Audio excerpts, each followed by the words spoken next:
Good afternoon, everybody. Welcome to our webinar here on a vision on how to move from S&OP beyond IBP into what we call strategy-driven S&OP. I see a lot of known names in the attendee list, also some people attending from the US. So those people, good morning as well, and welcome for joining. For people who don't know me, so I'm Bram Desmet, CEO of Solventure. We've always been active in S&OP, and actually we are now making a shift to strategy-driven S&OP. I will try to explain why and what it is and how we came to that. I'm also, for part of my time, active as a professor at the Harvard Business School, and anything that is on the intersection of strategy, supply chain, and advanced analytics. That's really where my key passion is. In 2018, I published a book, Supply Chain Strategy and Financial Metrics. What I will tell today partly comes from that book, and basically are some next steps and evolutions. I hope in the summer period to work on an update on the book, based on the many interactions I was able to have with many supply chain, finance, and strategy professionals from a broad range of sectors. So this is certainly a living thing. And also today I hope to keep some interaction during the presentation to make sure that we learn from each other and further clarify where we are in this strategy-driven S&OP journey. And after writing the book, I discovered I have a mission, which also is the mission of Solventure, is basically to help companies to use supply chain management. And we really believe that supply chain management is there to create a competitive edge. I will further explain. How do we do that? Combining processes, tooling, analytics, and people. If you ignore one of the four factors, it's very hard to drive sustainable change. And by integrating strategy, finance, and operations, which I discovered over the last 2 to 3 years are quite disconnected areas in a lot of companies. And when you really bring them together, there is a really powerful instrument to drive more value. And value we measure through ROCE, or return on capital employed, which I will also explain later. I have 3 topics I want to share. So just for certainty, again, introduce that supply chain triangle of service, cost, and cash. Then make the link to strategy. I also see that a lot of companies struggle with making strategic choices, and I want to clarify the need for strategic choices, because the strategy has an impact on the supply chain and on that supply chain triangle, and on the way you generate value. It's basically a different operating model, and the supply chain is really at the heart of that operating model. And then in the end, based on those new insights, I want to share, like, we struggle with S&OP in a lot of companies to get the right level of adoption, either from salespeople, or either from finance people, or either from senior management.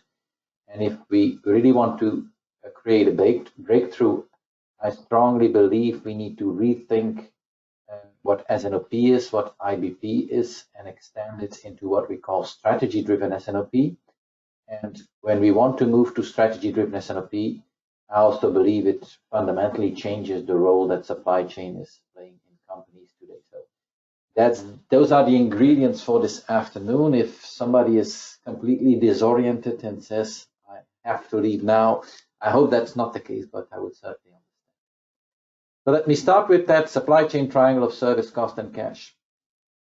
When writing the book, I tried to summarize, like, after 20 years in the field, what supply chain management really is.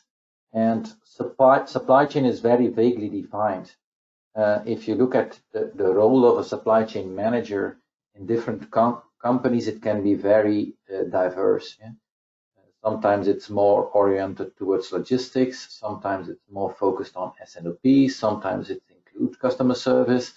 Sometimes it includes purchasing activity. So it's we use the term supply chain a lot, but for me, there's no single definition on what supply chain is. And instead of bringing together all those existing definitions, I came up with a definition of my own. And for me, supply chain is really about balancing this triangle, the triangle of service, cost, and cash. And I certainly started from cash, and then we expanded into capital employed. And cost, I think, is fairly easy. All the operational costs. Cash is working capital, because if I can lower my working capital with 10 million, it generates 10 million cash on the bank account. And of working capital, inventory is certainly the most difficult piece. Managing receivables and payables is in the end fairly straightforward. It's about payment terms, and it's about speed of payment or speed of collection. But inventory is a more difficult animal. It's a very operational thing. It's the result of many factors like changeover times and batches and minimum order quantities and safety stocks and pre-built stocks. So within the cash corner, inventory is certainly the one companies struggle the most with. And then we have service. And when we think about service, you need to take a broad perspective. So on time in full delivery performance is a favorite supply chain KPI, but we deliver much more than just on time in full. It also has to do with how narrow or broad is the product portfolio, what is the order flexibility, can any customer order at any time in any given quantity, or do we impose certain restrictions? Also, that is an aspect. Some of you might have consignment stocks, which is a financial type of service. You might do vendor managed inventory, which is also a type of service. So when we think about service, really take a broad perspective. And we can expand that triangle into from cash or working capital into capital employed. Because in the end, if I invest in a company, part of it is used as working capital, and part of it is used to invest in fixed assets, which could be production plants, distribution centers, all types of machinery. Those are the fixed assets on your balance sheet. And working capital and fixed assets go together, right? If my capacity is really full and I have seasonal demand, then most probably I need a lot of inventory to be able to cover the seasonality. At the same time, if I invest extra capacity and peak capacity, I most probably can lower my working capital. So also when you set inventory targets, don't just look at the inventory, but also look at the loading of the assets, because the two come together in the capital employed corner. And companies struggle with the balance in the triangle. So a couple of examples. I see that companies start sourcing in the Far East. Why do we do that? We do that to reduce the cost. But what we often forget is that because of the longer lead times or because of the more difficult quality control, typically we need more inventory. Or I see that marketing and sales is typically very eager to expand the product portfolio. Why are we eager? Because it improves the service. It improves the service towards the customer. It increases the market share. I hope so, because if you introduce 20% new products, quite likely your net sales will not go up with 20%. That means that you risk to introduce a long tail of more slow-moving products, which means that your average inventory turns will go down, or your days of inventory will be going up. Again, negative impact on the cash corner. To improve responsiveness, we can invest in peak capacity. Increase the service because maybe I'm more responsive to tenders or to big projects. But at the same time, I do need an extra investment in fixed assets, and operating the assets at peaks typically increases the cost. Right? And the last example is that I see companies doing strange things when it comes to lowering inventories. Basically, when there is a huge pressure, often from the finance side, to reduce inventories, I've seen companies lower the inventory by lowering the safety stock. The good news is, if you do that, the inventory will go down. The bad news is you get all kinds of service issues And if you get service issues, you get all kinds of operational firefighting costs trying to close the service gap. And after 20 years, I've seen these and many other examples many times. And I was really puzzled, like, why is it? How does this come? And the best explanation I got to was, if I look at a typical organization chart in a company, it could look like the following. And then, okay, if you are the VP of marketing and sales and you step into the car into the morning, what's really the first thing you think of? Well, most probably it has to do with sales, with orders, with market share. If you are the VP of production in your company, again, you step into the car in the morning, what's your first thought? It's probably about efficiency. Why? Because efficiency drives cost. It's probably about efficiency and safety. Right? And I often jokingly say, and then we have finance, which is somewhat disconnected from the rest of the organization. And they are talking a language that nobody really understands, right? They talk about earnings per share and free cash flow and net free cash flow. Nobody really understands, but it sounds very clever. Well, if this is how we work as a company, let's translate that to that supply chain triangle. This is what you get. What I see in many companies is that salespeople are primarily pulling the top side of the triangle. They are primarily service oriented. Operations people in general are typically cost or efficiency driven. So they primarily pull the cost side of the triangle. And in some companies, that's like the eternal debate, right? It's sales against operations, and it's like two sides pulling a rope. And if that happens, I often see that inventories make huge swings as a result. I see companies who finish the end of the year with 100 million of inventory, and in March they are at 135. That's a 35% increase. That's 35 million, which needs to come from somewhere, right? It needs to be financed. Until finance steps in, and finance says, guys, girls, we are going to play this game with less inventory and with constantly low inventory. When finance introduces the cash into the equation, that's when you close the triangle, and that's where you really start creating the pressure. Right? And because finance doesn't understand anything about inventory, why? Because inventory is a very operational thing. Finance will look for a victim. And who is that victim? It's quite often that VP of supply chain. So the CFO will say, well, dear VP of supply chain, now that you finally got your VP title, it's about time that you make yourself useful for the company. So you, the VP supply chain, will reduce the inventory with 30% for me, the CFO. That's what I see happening in a lot of companies. And you can be very flattered as the new VP of supply chain, but you also need to be very cautious, because lowering the inventory with 30% is actually about balancing the triangle, right? So just imagine that you are in a division which is under pressure. If you want to reduce the inventory, what do you want to do? Okay, well, maybe we want to start cleaning up the product portfolio. But if the top line is under pressure, sales or marketing will give a hard pushback. Or you say to production, well, dear production, instead of producing inventory, we basically want to shut down a couple of plants, which will go against the cost objective. So managing inventory is really about balancing the triangle. And in a lot of companies, supply chain is responsible for the inventory, but we don't always realize what is the underlying challenge and the underlying task. It's not an easy thing to do. And in the end, I want to come to strategy-driven S&OP. So if we really want to be able to realize that challenge, we need to drastically change the way we work as organizations today.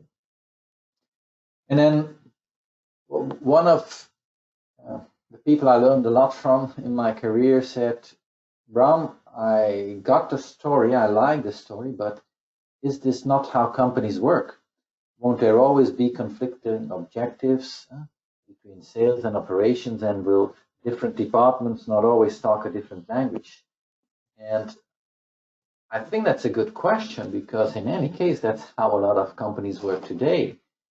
And I said, Joost, I don't agree. And why am I not agreeing? Well, I said, let's look at that triangle from an investor's perspective. If I'm an investor in your company, I say, well, in the end, service is a driver for the top line, for the sales revenue. If you're improving the service and you don't have a top line effect, then you question what's going on, right? But as an investor, I'm not just interested by the top line or by growth or by market share. I also want to see a margin. The good news is that if you combine the sales revenue or the top line with the cost, you come to the bottom line. Bottom line, for instance, measured as EBIT, earnings before interest and tax. And then comes a tricky thing, because as an investor, I'm also not just interested in the EBIT. And why is that? Well, if I have two companies that generate 100 million of EBIT, the first company requires 100 million of capital. The second company requires only 50 million of capital. And of course, I'd rather do the second investment twice. It's not just about the EBIT. It is about the EBIT you generate over the capital employed. In financial terms, it's the return on capital employed, or ROCE. In spoken language, it's the bang for the buck. If I give you $1, if I give you $1, what's the bang? What's the margin you give to me in return? And though that seems easy, that's not how companies are typically managed today. In my experience, companies in general are still top-line driven. If we make a budget and we are not meeting the net sales target, companies do really strange thing to first of all try to meet that net sales target. Only if we meet the net sales target, then we typically start looking at margins. And I don't see a lot of companies which structurally include that inventory piece or that working capital piece, and certainly not the broader capital employed piece into how do we drive or generate value. And when we make the link to strategy, we will see that strategies really lead to different balances in this triangle. So if you want to get a strategic view of your company, you need to look at EBIT, but you equally likely need to look at capital employed. It's simply two sides of the same coin, and the coin is value as measured by return on capital employed. So a lot of the things we do today with companies really has this as a core concept. Any project we start, I try to ask companies like, okay, where are you with that balance? And if you are doing S&OP or you want to start S&OP, what's the improvement we want to see? What's the improvement on the service side? How does that translate in the top line? What's the improvement on the cost side? How does that translate into EBIT? And what's the improvement on the working capital and assets side? And how does that translate in the end into return on? Okay, so we will do a short poll here. I'm trying to pitch something, but my question to you would be, well, do you recognize that struggle within the triangle? If you look at it from your company perspective, do you recognize the struggle within the triangle? Yes or no? So 97% does recognize that struggle in the triangle, which is extreme. I would have expected 70 or 80%. But the fact that everybody recognizes it is even a bit surprising. Yeah, for sure. I will try to come back on how we use S&OP to improve balance. Second topic is, how does strategy come into play? And where the first section was on what is actually supply chain, the second section starts with, but what actually is the strategy? Because here again, we have corporate strategy, business unit strategy, supply chain strategy. There's a lot of terms and types of plans out there, but in my experience, the essence of strategy is making choices. And a lot of the strategy literature is basically also about you have to make a choice.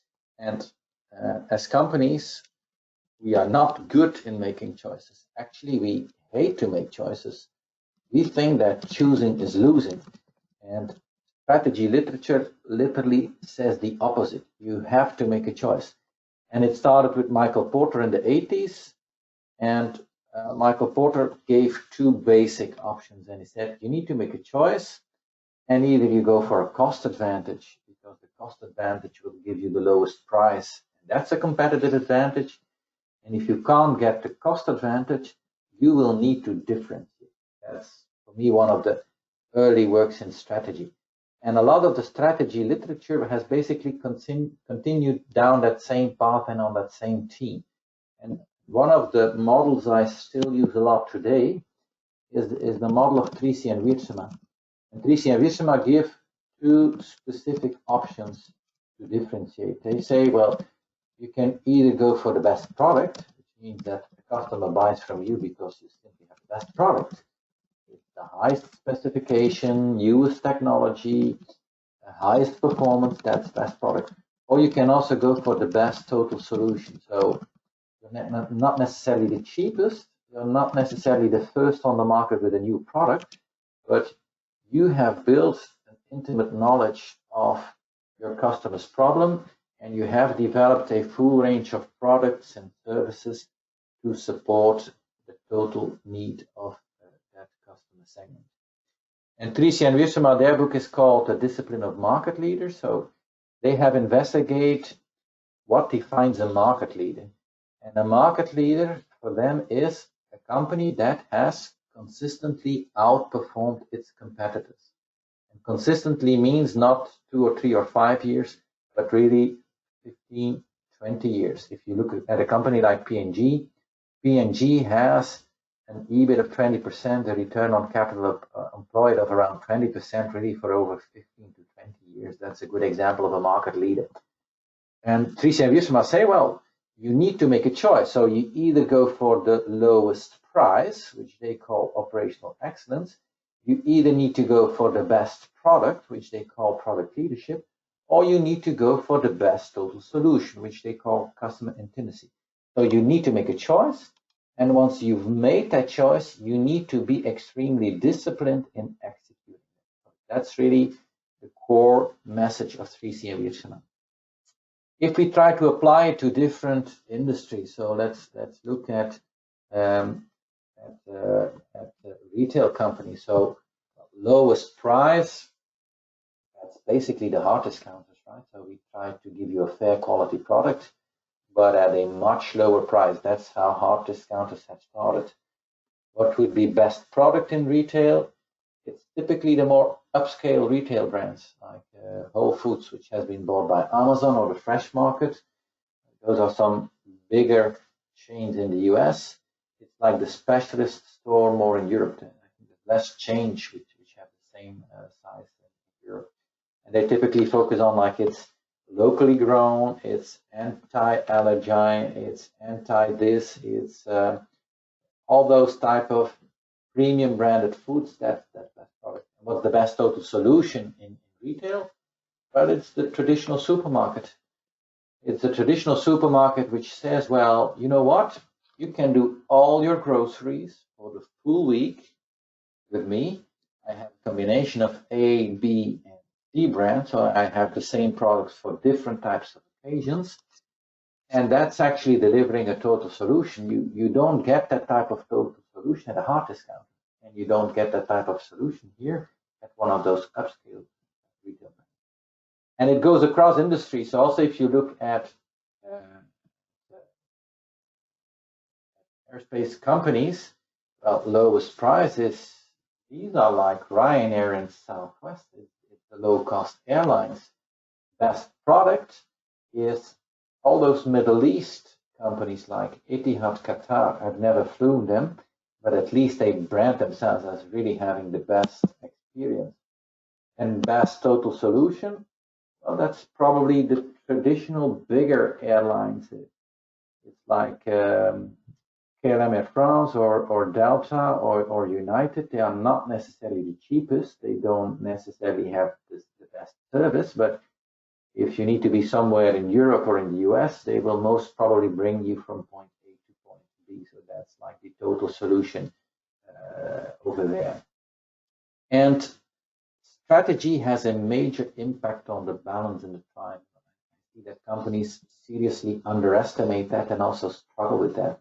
And to illustrate, I will try to take two examples. So let's compare Aldi or Lidl, a hard discounter, with like a traditional supermarket, the Delhaize or a Kroger in the US.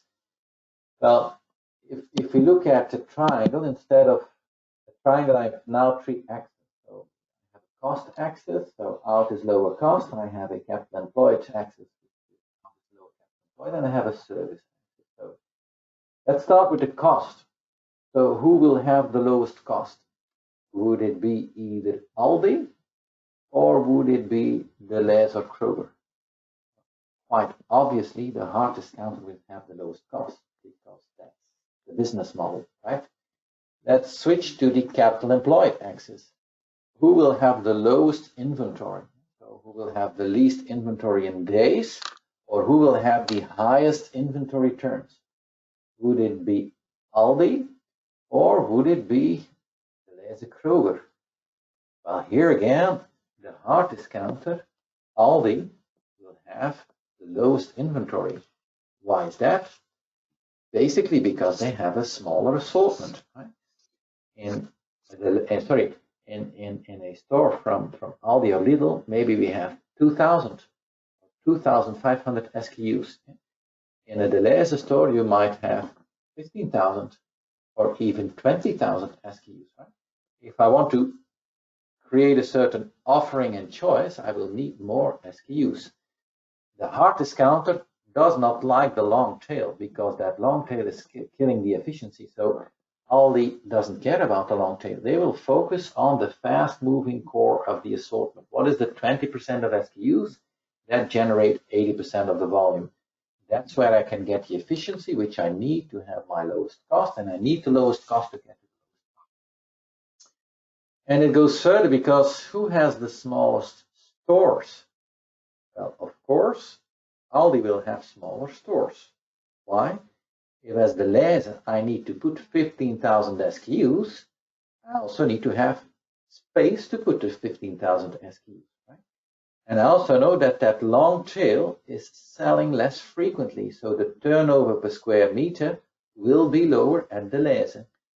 And it's about stores, but it's also about DCs. If I have only 2,000 SKUs, I can simply do cross-docking. It's all fast-moving, right? So Aldi doesn't even keep inventory in the DCs, right? It's simply a cross-dock. Whereas if I'm Delhaize, because of that long tail, I will have bigger DCs and I will keep more inventories in those central DCs. So here you really see that the strategy has an impact on the cost. It also has an impact on the capital employed. And it also has an impact on service. And how do you measure service? Well, sometimes that's difficult. And I think in general, we will agree that a hard discounter offers basic service. It's really a basic assortment. There's not a lot of personnel in the shop which can help you, but they offer you the best price. So they will be willing to sacrifice some things on the service side to support this business model, also to come to that lower cost. So clearly, different strategies lead to a different balance in that triangle. And if we now link that back to the return on capital employed, actually there is another dimension to it, because I say, okay, if I look at a hard discounter will typically work with a minimal margin. Why does a hard discounter work with a minimal margin?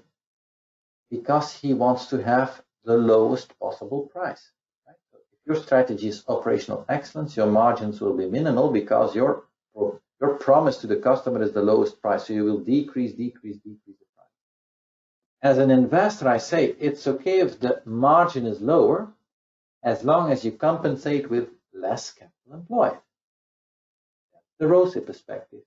Or vice versa, I say, dear Deleuze, it's okay that you need more inventory, bigger shops, and bigger DCs. It's okay if you need more capital employed, as long as you compensate for that by a higher EBIT.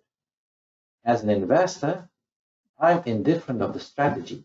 I'm only concerned about what's the EBIT generated over the capital employed. So you could practically say that if your current ROCE is at 5%, you want it to grow. You want to go from a ROCE of 5% to 10% to 15% and ultimately to 20%, because those market leaders I talked about, they have ROCEs of 20% or more. That ambition should be an ambition of every company. The strategy defines which route you are going to take. So if today I'm at 5% and I want to go to 20%, the Aldi route will say, okay, I will do that by minimal margins, but using minimal capital. Whereas the Deleuze route says, I will offer more complexity, a broader product portfolio. That will require more cash, more capital, but I will compensate for that by a higher margin. So you always need to have ROCE objectives, but the strategy will actually define which route you are going to take, the Aldi route or the Deleuze route.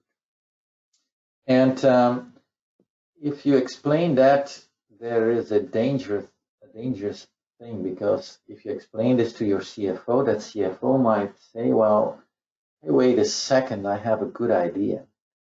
What if we would do the following?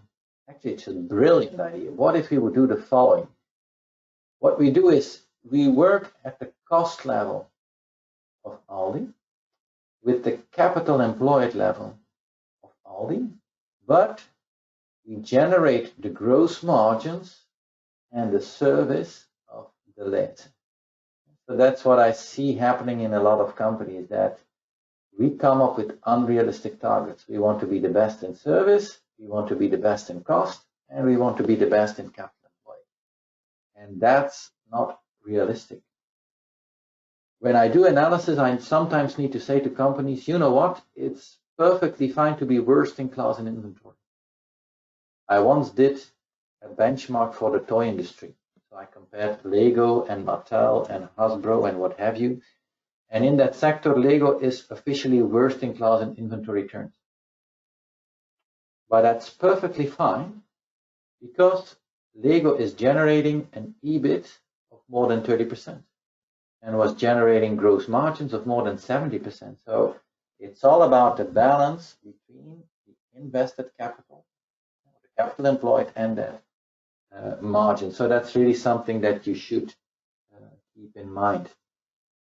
And I want to do a second poll here. And the question is the following. Do you have conflict between the targets of sales, operations, finance, and supply chain? Do you sometimes feel that you are also facing that mission? Impossible. So we'll give you some time to do the voting. So a bit less extreme than the previous case. So also here, the people who said no, it would be interesting to get a small thought or a reaction. But in general, I see a lot of confirmation from people that we do see conflict. And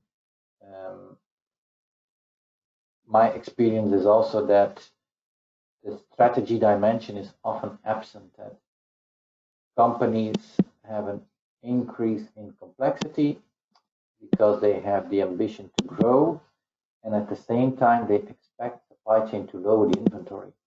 But there is a limit to what you can do. So sometimes if you have increased the complexity, increased the number of SKUs, and you have kept your inventory constant, actually that's already a very good position. And your challenge is not necessarily an inventory challenge, but equally well, your challenge could be a margin challenge.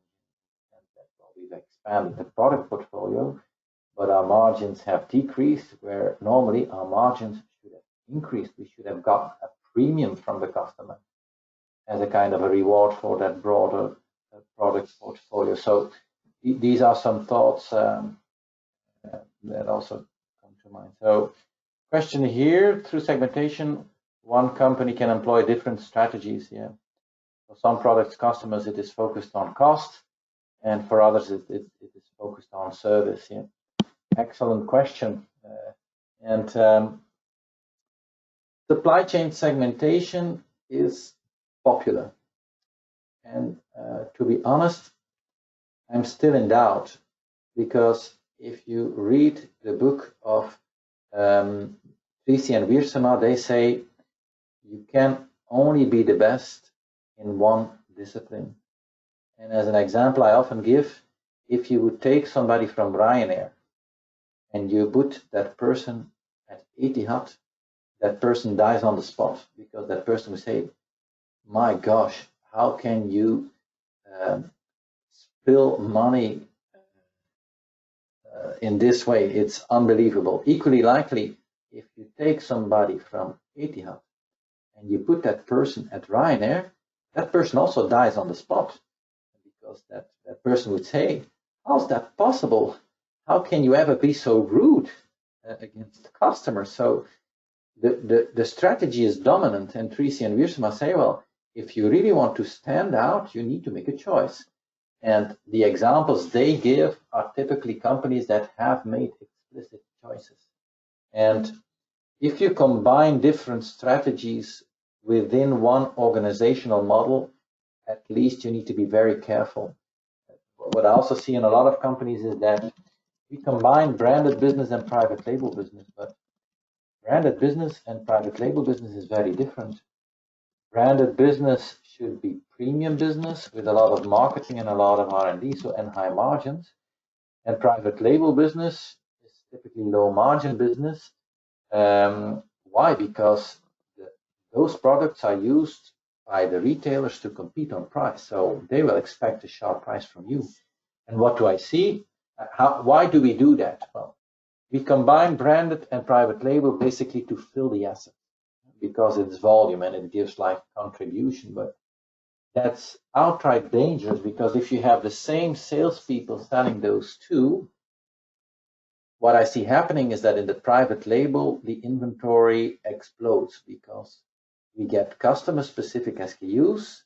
The service requirements from some of the hard discounters are sometimes even bigger than the average. So the inventory explodes, the service expectations and the costs further explode, but the customer is not paying the margin for that. So I can have really tiny margins for a huge inventory investment, but that's not what I want from a ROCE perspective.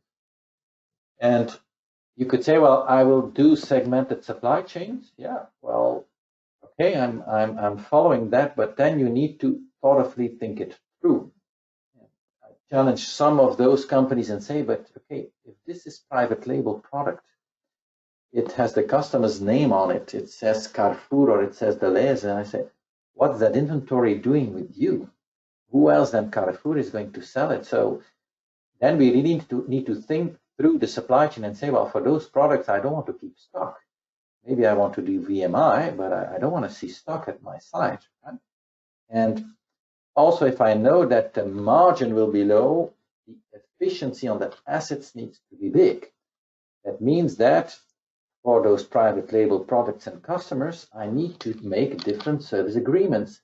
I want to have less changeovers, less upgrade, and so on. So I really need to make sure that I steer the full end-to-end supply chain from a different ROCE model and from a different service mindset.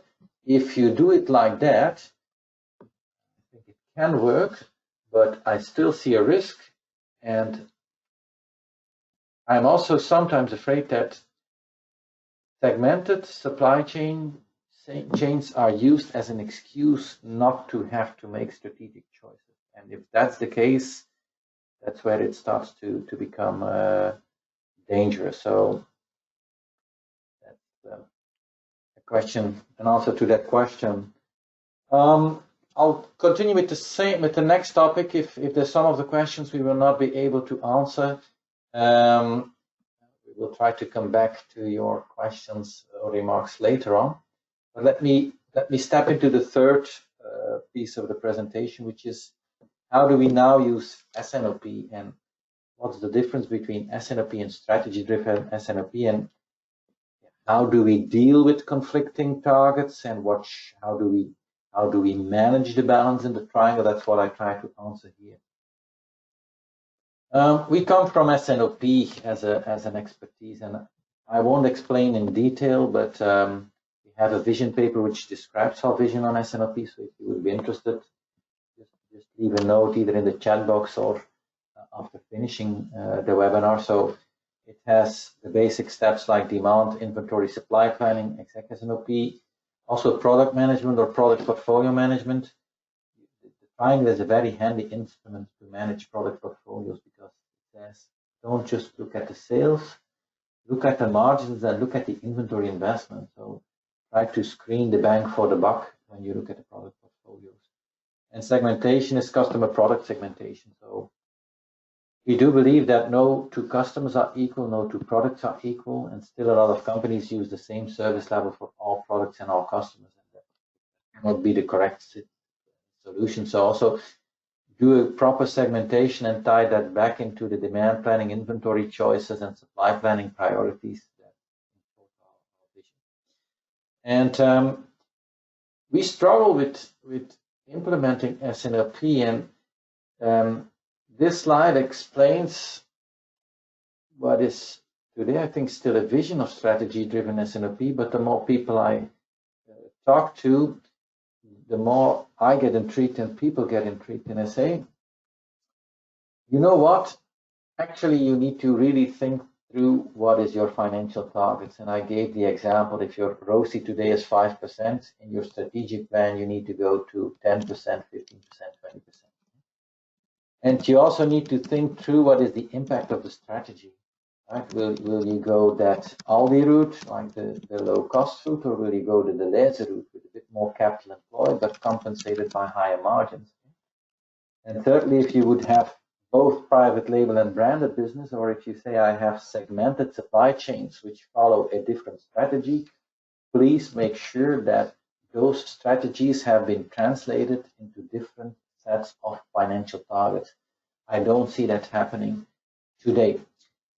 Those financial targets are like the milestones, right? Then you start making a strategic plan where you say, okay, what are the customer product segments which are contributing today, which are contributing to the ROCE, which ones are destroying ROCE, which ones do we want to grow, which are the ones that we try to turn around, either by price changes or either by cost improvement, what are acquisitions, and that should be your strategic roadmap to basically realize those financial objectives, including the strategy perspective you've put over there. Then we have S&OP as a process, and clearly, if you want to understand which customer product segments are contributing and which not, S&OP can really power that strategic planning process. And I'm a big fan of putting supply chain in the lead for that strategic planning process. And when we say that, people get afraid and they say, well, why are you saying that? Put supply chain in the lead for strategic planning. Does it mean that supply chain will define the company's strategy? No, the answer is no. Supply chain will not define the strategy of the company, just like as in the S&OP. Supply chain is not defining the forecast. In S&OP, supply chain is the moderator between sales and operations, and it will be challenging the sales side, like, do you really think or do you really believe this is what you're going to sell? And supply chain will challenge operations and say, well, guys, do we really need to have this type of batches for that type of product? Is there really no way to do that in a different and a smart way? So supply chain is the moderator of the debate in S&OP. As we've just seen, that strategy has a very important impact on the balance in that triangle. If we only have S&OP as a tool, we will never get to a good balance. we will also need to make sure that in the strategic planning, supply chain is there to be the same type of moderator and to say to the sales side or to the marketing side, like, guys, do we really think this is a realistic plan? Do we really think that if this is what we are going to introduce as a product portfolio or offering in the market, this is the type of margins we are going to deliver, right? And in a lot of companies, I still see the thinking that we say, well, we have a business strategy, and then we translate that into a supply chain strategy. I don't get that, because in the best case, the business strategy defines how are we going to generate value for the customer, but it will be the supply chain that defines what is the corresponding level of cost and what is the corresponding level of investment capital employed. So there is no strategy without having two sides of the coin. Yeah? As long as you don't know the supply chain, you don't know the cost and the capital employed. As long as you don't know these, you can't tell me how you're going to generate ROCE. So it's like two sides of a coin. And supply chain needs to be there to, on the one hand, in the strategy process, challenge the sales side, and at the same time also challenge the operation side on. Guys, is this really the best way to get this product to market? And is this really the most optimal cost structure we can come up with? And having that type of moderation and more intense debate at the strategic planning is really needed if we want to bring balance. And then comes an obvious one that we say, okay, well, if supply chain would be responsible for strategic planning and supply chain is responsible for S&OP, well, that's then also makes supply chain responsible for financial planning and budgeting. Because what we do as companies today is the following. So we have an S&OP plan. We duplicate the planning effort in the finance department for financial forecasting and planning. So we first duplicate the effort, and then we triple the effort, because we then try to integrate the financial planning and the S&OP plan. So first we duplicate, and then we triple by trying to integrate. We even have a name for that. It's called Integrated Business Planning, or IBP. And that's where I want to challenge that and say, well, I think if we really want to bring balance in that triangle, strategic planning is important. Of course, financial forecasting, planning, and budgeting is important because it allocates resources. It's typically used to do target setting. And the S&OP can also be used on a monthly basis to see where the balance is going and to make smart tactical decisions. So really put these planning processes into one set of hands. That will create an automatic alignment. And S&OP gets a double role. So on the one hand, S&OP is powering the strategic planning and the budgeting process. And S&OP also becomes a monthly check. Like every month we can check, okay, where are we in the budget that is following a strategic plan that should lead us to certain return on capital employed targets according to a certain strategy and strategy trade-off. Right? So that's the concept of strategy-driven S&OP. And it requires a change in the power balance. If you look at the triangle and how we organize today, you could almost say, well, marketing and sales is probably more here on the top side of the triangle. We have operations.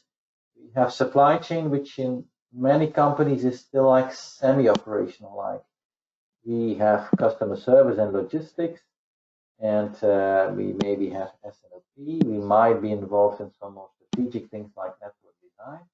And when it comes to investments, when it comes to working capital, that's really the domain of finance. So my proposal is to change that and to say, okay, if we really want to get balance in the triangle, we'll need to manage it actively.